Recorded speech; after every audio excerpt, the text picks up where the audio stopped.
नमस्कार। आज के इस विश्लेषण में हम बात करने वाले हैं आपकी लोकल डिजिटल टेरिटोरी को स्पैम से बचाने की। एज अ डिजिटल स्ट्रैटेजिस्ट मैंने देखा है कि फेक मैप लिस्टिंग्स और कीवर्ड स्टफिंग का खतरा कितना ज्यादा बढ़ गया है।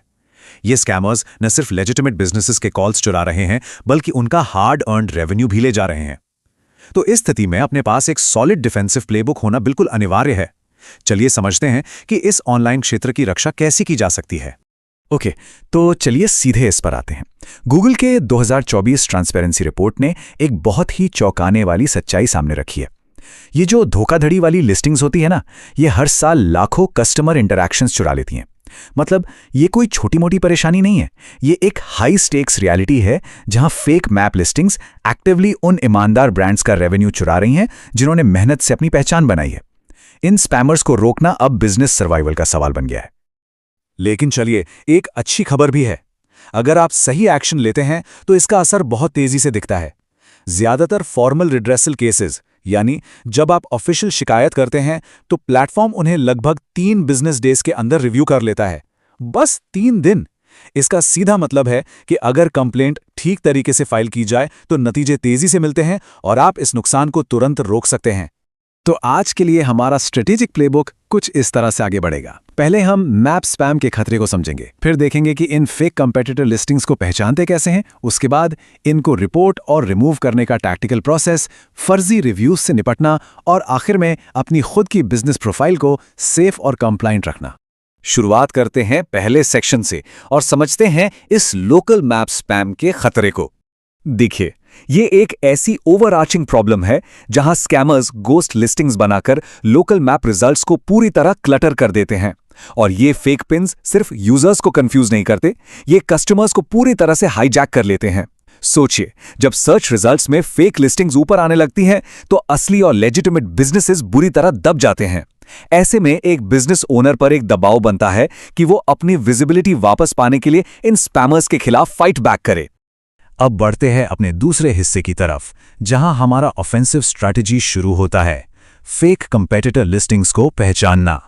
आप जरा इस स्लाइड को ध्यान से देखिए, बहुत इंटरेस्टिंग है। दोनों नामों के बीच का अंतर बिल्कुल साफ है। एक तरफ आपका साफ सुथरा ब्रांड नेम है, जैसे स्मिथ प्लम्बिंग, और दूसरी तरफ एक लंबा चौड़ा कीवर्ड स्टफ टाइटल है, जैसे best plumber 24/7 cheap emergency plumbing. ये किसी ब्रांड का नाम काम और एक डेस्परेट पुकार ज्यादा लगता है ना? ये excessive keyword stuffing rank manipulate करने का सबसे आसान तरीका है और एक लोकल एसईओ स्पैमर का सबसे बड़ा रेड फ्लैग। कीवर्ड स्टफिंग के अलावा भी कुछ स्पेसिफिक विजुअल रेड फ्लैग्स हैं जिन पर आपको ध्यान देना चाहिए। अक्सर ये लोग अनस्टाफ्ड वर्चुअल ऑफिसेज, पीओ बॉक्सेस या यूपीएस स्टोर्स का एड्रेस देकर अपनी पहचान छुपाते हैं। एक और बहुत बड़ा संकेत है मिसमैच्ड फोन नंबर्स का। जब कोई कस्टमर कॉल करता है तो कॉल सीधे किसी ऑफशोर कॉल सेंटर पर डाइवर्ट हो जाती है। और हाँ, डुप्लीकेट्स बनाना, जहां एक ही फिजिकल एड्रेस पर कई सारी लिस्टिंग्स खड़ी कर दी जाती हैं, जो कि मैप गाइडलाइंस का खुला उल्लंघन है। तो जब आप इन स्पैमर्स को पहचान लें तो अगला टैक्टिकल कदम है इनको हटाना। बढ़ते हैं अगले सेक्शन पर, स्पैम को एस्केलेट और रिमूव करना। तो सबसे क्रूशियल पॉइंट यह है कि इस एस्केलेशन लैडर को स्टेप बाय स्टेप फॉलो किया जाए।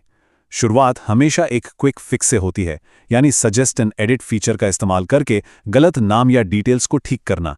लेकिन अगर प्लेटफॉर्म इस मैनुअल एडिट को नहीं मानता या स्पैम बहुत सीवियर है, तो आपका अगला कदम होना चाहिए एक फॉर्मल रेड्रेसल फॉर्म सबमिट करना, वो भी सॉलिड एविडेंस के साथ।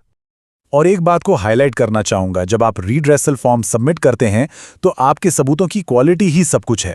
सिवियर वायलेशंस के केस में प्रिस्टीन एविडेंस, जैसे एकदम क्लियर स्क्रीनशॉट्स, सही डेट्स और उन फेक प्रोफाइल्स के एग्जैक्ट यूआरएल्स अटैच करने से स्पैमर प्लेटफॉर्म से काफी तेजी से रिमूव हो जाता है। जितनी क्रिस्टल क्लियर इन्फॉर्मेशन प्लेटफॉर्म को दी जाएगी, मैनुअल रिव्यूअर्स उतनी ही आसानी से इस फ्रॉड को पकड़ लेंगे। यहाँ एक बहुत ही रेलेवेंट सवाल उठता है, आखिर सर्च इंजिन्स बैकएंड पर इन स्पैमर्स से खुद कैसे निपटते हैं? क्योंकि सिस्टम सिर्फ हमारी मैनुअल रिपोर्टिंग पर तो चल नहीं सकता ना। दरअसल होता क्या है कि सर्च इंजिन्स के मशीन लर्निंग एल्गोरिथम्स हर वक्त अरबों सिग्नल्स को फिल्टर करते रहते हैं। वो लगातार सस्पिशियस कीवर्ड पैटर्न्स और एनएपी यानी नेम एड्रेस फोन डेटा में होने वाले मिसमैचेस की जांच करते हैं। जब आप और हम कोई रिपोर्ट सबमिट करते हैं तो एल्गोरिथम्स को नए फ्रेश एग्जाम्पल्स मिलते हैं। इस नए डेटा की मदद से वो अथॉरिटेटिव डेटाबेसेस और स्ट्रीट व्यू इमेजरी के साथ बिजनेस इंफॉर्मेशन को क्रॉस चेक करते हैं और फ्यूचर स्पैमर्स को ब्लॉक करते हैं। चलिए अब शिफ्ट करते हैं एक और ऑफेंसिव मैन्यूवर पर, फर्जी कस्टमर रिव्यूज से निपटना। अपनी डिजिटल टेरिटरी की रक्षा में ब्रांड रेप्यूटेशन को बचाना एब्सोल्युटली क्रूशियल है। ऐसे अकाउंट्स पर बारीकी से नजर रखें जिन्होंने अपनी हिस्ट्री में सिर्फ एक ही रिव्यू दिया हो। अक्सर इनका मकसद परसेप्शन को इंटेंशनली खराब करना होता है। ऐसे सस्पिशियस रिव्यूज को आपको फॉर्मली इनअप्रोप्रिएट फ्लैग करना चाहिए। इसका प्रोसेस बहुत सिंपल है, बस रिव्यू पर जाएं और रिपोर्ट बटन पर क्लिक करें ताकि सिस्टम इस शेडी एक्टिविटी को रिव्यू कर सके। अब आते हैं अपने आखिरी और सबसे अहम हिस्से पर, जहां हम डिफेंसिव प्लेबुक की बात करेंगे, अपनी बिजनेस प्रोफाइल्स को कंप्लायंट रखना। देखिए, दूसरों की गलती पकड़ना एक बात है, लेकिन अपनी खुद की प्रोफाइल को सुरक्षित और कंप्लायंट रखना सबसे बड़ी डिफेंसिव स्ट्रैटेजी है।